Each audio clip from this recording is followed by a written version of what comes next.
The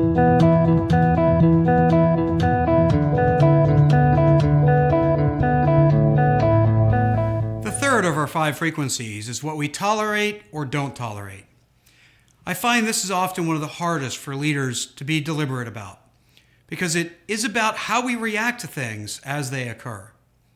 Why it's so important is that first, it's very visible what we react to, and that reaction sends huge signals to the organization about what's important. Second, particularly about what we don't tolerate, we tend to have a very visceral reaction, often one that has an angry form. And that may or may not be the most productive. It's much more effective if we have a plan for how we want to react when those moments occur.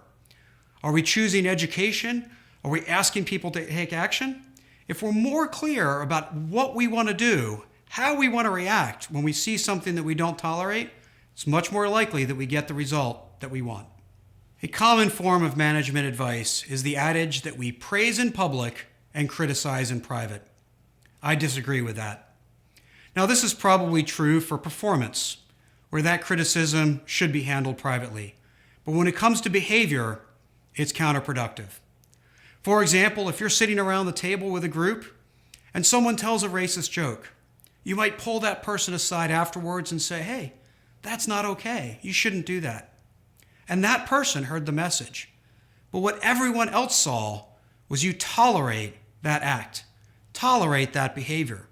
And so now your message to everyone else is that that is okay. So we have to criticize behavior in public because it's what people see you react to.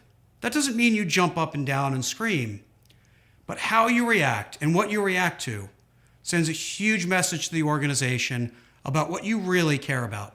Returning to soccer, I have to be very thoughtful about what I tolerate and don't tolerate with the team that I coach. For example, I want my team to make decisions. I don't want them to just react. I don't want them to just kick the ball. I want them to make a decision on the field. And so I have to tolerate someone making the wrong decision. Because if I don't tolerate the wrong decision, then I won't get a decision at all.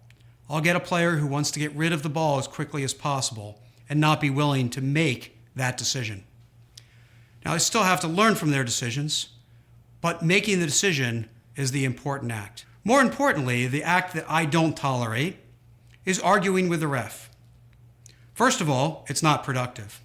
Second of all, as a life lesson, it's not productive.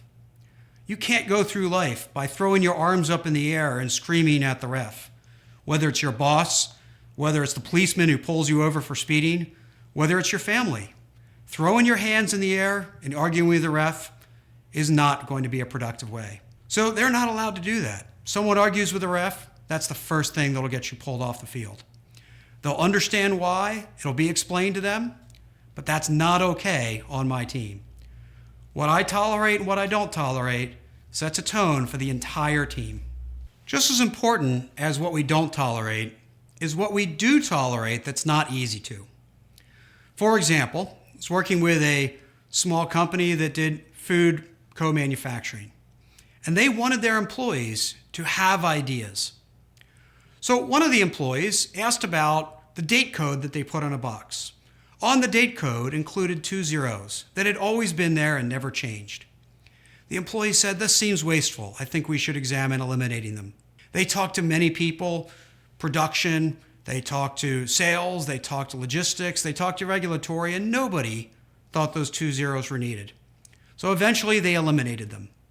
The savings were $7 a week in extra ink. Obviously, that wasn't a worthwhile improvement, but they tolerated pursuing this improvement. Months later, that same team of employees had a different idea. They were printing coupons for the client they were co-packing for, and they had to print the coupons, they had to wrap them in cellophane, they had to pay 2 people every shift to stick them in the box. And the employee's idea was, can't we work with our client and have it printed on the box? Then we don't have to print the coupon. We don't have to wrap it in cellophane. We don't have to pay people every shift to stick them in the box. The savings was hundreds of thousands of dollars. Now, the point is that if they had not tolerated the small improvement because it wasn't worth it, There's no way they would have gotten the bigger one later on. They either tolerate for ideas from their team or they don't tolerate ideas from the team. And how they react every time sends huge signals about what they actually care about. So as you think about what you don't tolerate and do tolerate, audit what you're currently doing and think about what you need to change.